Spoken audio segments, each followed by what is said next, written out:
Dije, voy a comenzar a responder desde mi experiencia subjetiva, porque la compañera enfatizó mucho en la noción de la subjetividad e intersubjetividad, recuerdo, que es parte del trabajo, ¿cierto? ¿No está la compañera acá? Ah, bueno, ya se fue. Pero enfatizaba sobre eso. Quiero comenzar por la subjetividad e intersubjetividad para poder saltar a nociones más complejas, digamos, que son parte del trabajo que estoy elaborando en mi tesis doctoral. Yo, digamos que mi preocupación sobre las categorías del agua y el cimarronaje comenzaron por mis propias apuestas epistémicas, por la pregunta por la identidad, ¿no? Mi identidad como un sujeto, una mujer negra, afrodiaspórica. Negro y afro en este sentido son nomenclaturas políticas que responden a distintos tiempos. No es que uno se justapone al otro o se desencuentran o se oponen, son utilizadas indistintamente en momentos históricos y aún presentes de la historia. Yo particularmente decido cuándo usar que soy negra y cuándo decir que no. En los Estados Unidos, black feminism se usa, feminismo negro, porque el feminismo negro es una tradición intelectual de las mujeres negras, ¿verdad? Y es también una tradición política. Entonces, digamos, en esos ejes, la identidad se configura como un eje, ¿verdad?, aglutinador de formas de conciencia que en gran medida son acumulativas de conocimientos, de experiencias, ¿verdad?, de luchas y de sociedades compartidas, entre dolores y recreaciones también, formas recreativas, ¿no?, de entender y de tejer esperanzas y formas de liberación. Entonces, en ese sentido, ahí me sitúo, ¿no? He sido militante del proceso afro, pero cuando agarro un poco el doctorado, comienzo a pensar, coño, ¿cuál sería aquí? Tengo estos autores, quiero trabajar el Caribe. He mencionado que para mí es muy importante mi relación con el Gran Caribe, no solo la mirada localista del Caribe colombiano o en su defecto, la tendencia, vamos a decir, una tendencia de una forma metodológica de entender el Caribe desde las Antillas, con una lectura insular que solamente se enfoca en Cuba, en Puerto Rico, en la República Dominicana y que es incapaz de establecer nexos en esa poética de la relación con el Gran Caribe. Ahí yo dije, yo quiero trabajar espacios culturales del Caribe hispano con los que tengo también una relación socioafectiva. En Cuba yo fui iniciada como santera hace muchos años, en Santiago de Cuba, ahí está Madrid, la madrina, etc. Y mi relación con Cuba es como una casa espiritual, ¿no? La casa útero madre de donde nacen todas mis preocupaciones y vertientes, mis prácticas religiosas, mis prácticas espirituales, en lo personal, quiero hablar para enfatizar. Puerto Rico, bueno, mi relación con Puerto Rico, Agustín, pero también nosotros en el Caribe colombiano ya teníamos una relación con Puerto Rico, ¿no? La relación con los picos, la salsa, la música. Yo le comentaba a Agustín y él se sorprendió incluso de que músicas tradicionales puertorriqueñas como la música jíbara, que en Puerto Rico solamente se escucha en diciembre, acá se escucha en todo momento y a plenitud, a pleno pulmón y a cualquier hora del día a pleno sol. Eso que estoy diciendo no es simplemente para, digamos, contar anécdotas, sino que también sirvió como referente, porque así parten los proyectos de investigación y asumo que las compañeras y compañeros que están haciendo el doctorado, ¿verdad?, también están pensando qué es lo que me marca, qué es lo que me impacta. Y a mí me impactaron dos configuraciones importantes en términos históricos. Luego de una clase con uno de los historiadores más importantes de los estudios afro-latinoamericanos, que es el profesor Alejandro de la Fuente, que es el director de ALARI en la Universidad de Harvard. Cuando recibí esas clases, yo dije, estoy impactada por lo que sucedió en el Middle Passage. O sea, me llama la atención la tendencia a cuantificar los cuerpos cuando uno lee, cuando uno descarga esos archivos y uno lee los antiguos historiadores, como la antropología del siglo XIX, que es la tendencia a folclorizar a la gente negra, como tú mencionabas, y yo decía, pero ¿por qué estos cuerpos son unos cuerpos abyectos sin nombre? Sin nombre. Es que, ¿cómo se llamaba esta persona de la que cuentan que fue castigada o tirada a las aguas. ¿Cómo se llamaba esta mujer que fue violada durante esa travesía en el barco? ¿Cuál era el nombre de esta mujer? ¿Por qué son seres y sujetos anónimos en la historia? Entonces, estas preocupaciones comenzaron por allí cuando comencé a leer estos textos. Posteriormente, comencé a ver lo del cimarronaje. Y estas dos puntas en extremos, más toda mi formación literaria, y este bellísimo verso de Georgina Herrera, que es una escritora afrocubana que la recomiendo, que ella falleció en el 2000, creo que falleció en el 2021 durante la pandemia, desafortunadamente, que dice: yo soy la fugitiva, yo soy la que abrió las puertas de la casa del amo y cogió el monte. A mí me encantó eso. Fíjense que tú leíste un poema de Artel. Esos versos, como todo lo de la literatura, es un enclave para comenzar a pensar qué está detrás de las formas de pensamiento de la gente negra cuando produce creativamente o reproduce la historia. Yo soy la fugitiva. Ya hay un vector de la diasporidad, pero sobre todo del cimarronaje.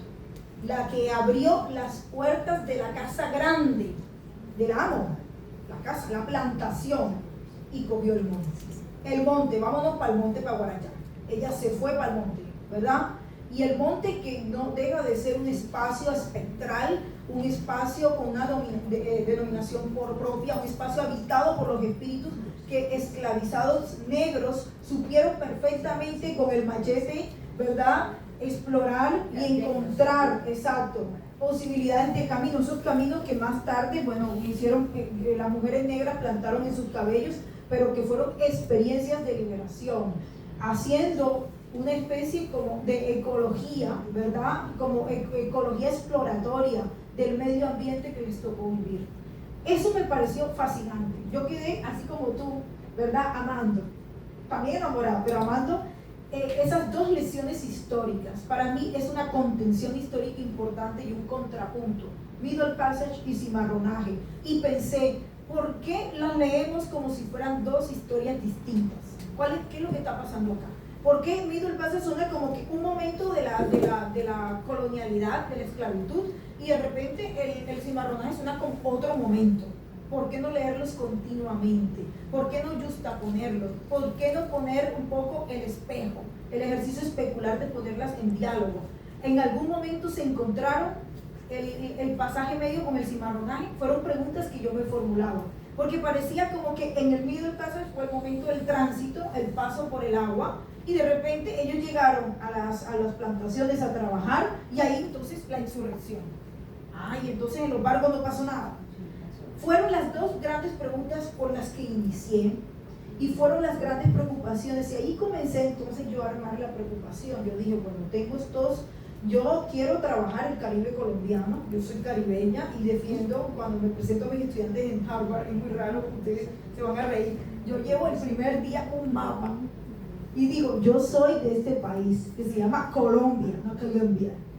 Y aquí ustedes ven este mapa, esta parte de arribita donde dice Mar Caribe, yo soy de esta ciudad, Barranquilla, y siempre he hecho el chiste, la ciudad de Shakira, porque es lo que más conocen, y de ahí en adelante explico un poquito qué significa ser del Caribe colombiano. No se sabe en los Estados Unidos que Colombia tiene un Caribe. Entonces siempre enfatizo un poco por la tendencia al pacificocentrismo en los estudios de la diáspora africana en Colombia, siempre tiendo a enfatizar sobre el Caribe. Y eso, digamos que la selección de estos autores, Artel y Manuel Zapata Olivella, me parecía necesaria. Y luego entonces la mirada hacia el otro Caribe, el Caribe amplio, Georgina Herrera y por supuesto Mayra Santos Febres y Rogelio Martínez Flores. No es una selección hecha al azar, es una selección en la que las preocupaciones de estos autores se sitúan precisamente en esa relación, que no es una relación descontinuada, sino que es una relación continuada, un continuum de esa poética del Middle Passage y el cimarronaje. Ahí quiero argumentar en ese sentido que yo encuentro el cimarronaje, ¿verdad?, como una política de identidad, una política de liberación que emerge desde los barcos y que es matriz de lo que he llamado, siguiendo esta línea de autores, el cimarronaje marítimo. Y estoy diciendo esto para enfatizar en las distintas maneras en las cuales las insurrecciones, los distintos levantamientos y las formas conexas de cimarronaje comenzaron desde el útero de los barcos. Y aquí preguntaba acá la compañera Matilde, la cuestión del útero, ¿no?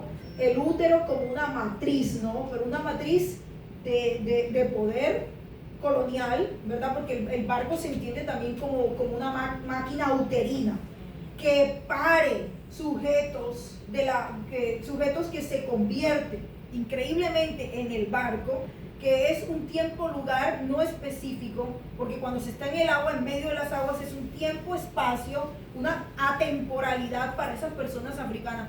Hay que comenzar a pensar en las personas africanas, en la cosmogonía. ¿Qué visión tenían del agua? Porque son distintos pueblos. La visión de los yorubas del agua, Yemayá.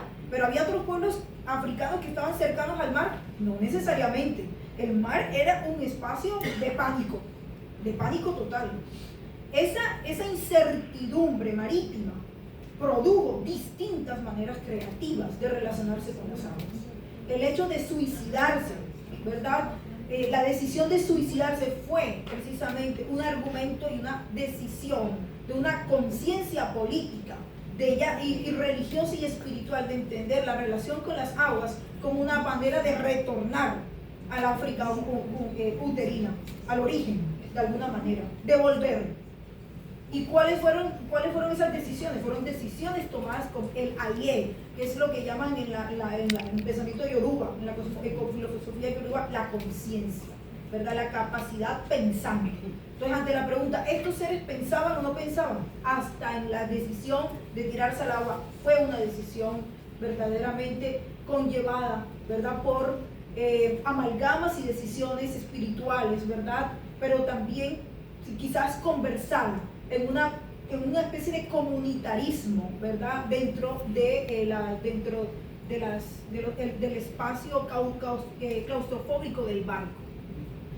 Y allí estoy diciendo esto para señalar entonces, cuando tú me preguntabas esa relación con Yemayá y con las aguas, Kalunga, ¿no? Era la manera como se le definía. El agua, la relación con el agua era vida y muerte, es a la vez, ¿no? Yemayá es una madre poderosa dentro de la tradición yoruba, y es el agua, principio de la vida toda, pero también de la muerte, déjenme decirle, porque no se atreve uno a meterse al agua y hundirse. ¿Qué pasa si uno hace eso? Nos morimos. Y esa espectralidad de la muerte que rodea las aguas también permite entender una dimensión tanática, pero también de eros, del agua. O sea, es una dualidad, ¿verdad?, que se establece dentro de los barcos, y es la relación también del útero. El útero como paridor, pero el útero también como, definitivamente, como un espacio de muerte, donde se ahogan los bebés, donde no nacen, no pueden nacer. Entonces, y también como un espacio claustrofóbico, por eso el útero es el mismo barco. Entonces, estas relaciones las fui alimentando en la medida en que también fui leyendo estas tradiciones de autoras, sobre todo feministas negras, que hablan sobre el pasaje negro, y se fueron de alguna manera acumulando al punto de traer estas propuestas, en donde, por ejemplo, Jorge Artel, que ha sido trabajado, se me hace algunas veces dentro de la revisión que yo he hecho, me falta más todavía, del estado del arte, pero hay unos trabajos muy buenos, muy representativos, pero hay trabajos de Artel en donde la preocupación por lo estético no es precisamente la preocupación por lo político.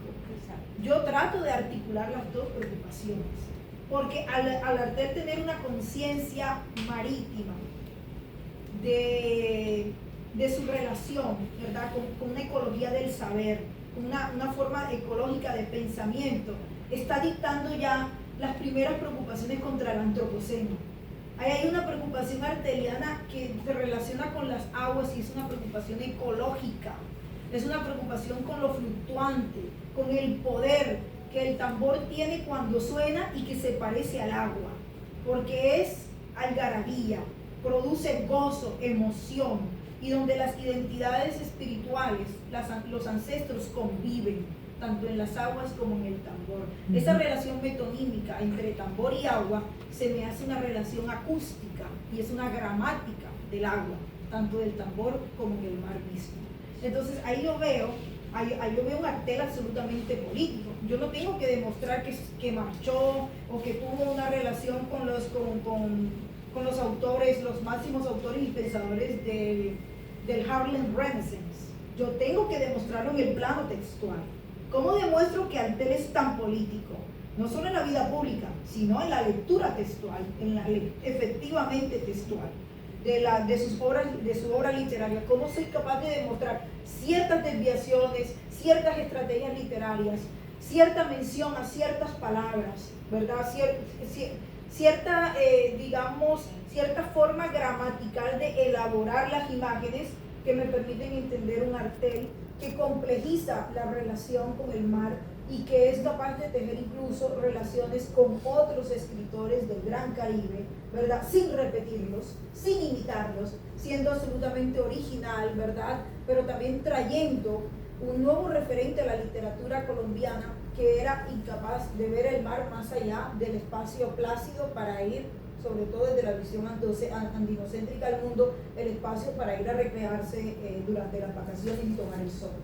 Cómo Artel logra una poética verdaderamente del mar, una geoestética del agua, ¿verdad? Que es una geoestética del agua que desplaza las preocupaciones específicamente terrenales para decir, el territorio es importante, la tierra es importante, pero pensemos en el agua. Para mí es el verdadero poeta marino, Artel. Su experiencia del barco no es simplemente los barcos que atraviesan la Cartagena contemporánea. Ese barco que está allí es un barco mítico, es el barco que recuerda a los ancestros y las ancestras que atravesaron esas aguas. Esa mirada arteliana del mar me parece fascinante. Y yo entré por ahí para poder leer a Zapata Olivella, porque es imposible leer a Manuel Zapata Olivella sin su maestro Jorge Artel. Y siempre pienso en esa relación, por eso la decisión de estos dos escritores del Caribe colombiano. El maestro le decía en un artículo que se publicó en la revista Afro-Hispanic Review, que dirige uno de mis directores de tesis doctoral, el doctor William Lewis, que es el que dirige eso. Hay un artículo de Zapata Olivella que dice Artel el maestro. El hermano mayor. El hermano mayor. Entonces es imposible ver a estos autores por individual, intersubjetivamente, interdependientemente, es que funciona. Y así también funciona mi pensamiento en ese sentido, la intersubjetividad. Imposible pensarme a mí misma, sí, que yo también soy poeta, ¿verdad? Soy escritora afrodescendiente sin ver el ejercicio especular de una Mayra Santos o de una Georgina Herrera, donde me encuentro, ¿verdad?, también descolocada históricamente y tratándome de acomodarme y producir incomodidad, ¿por qué no?, en el lector y la lectora. Entonces, esas disposiciones, digamos, retóricas, poéticas, estéticas, son las decisiones de nuestros escritores a lo largo y ancho de este siglo XX, ¿no?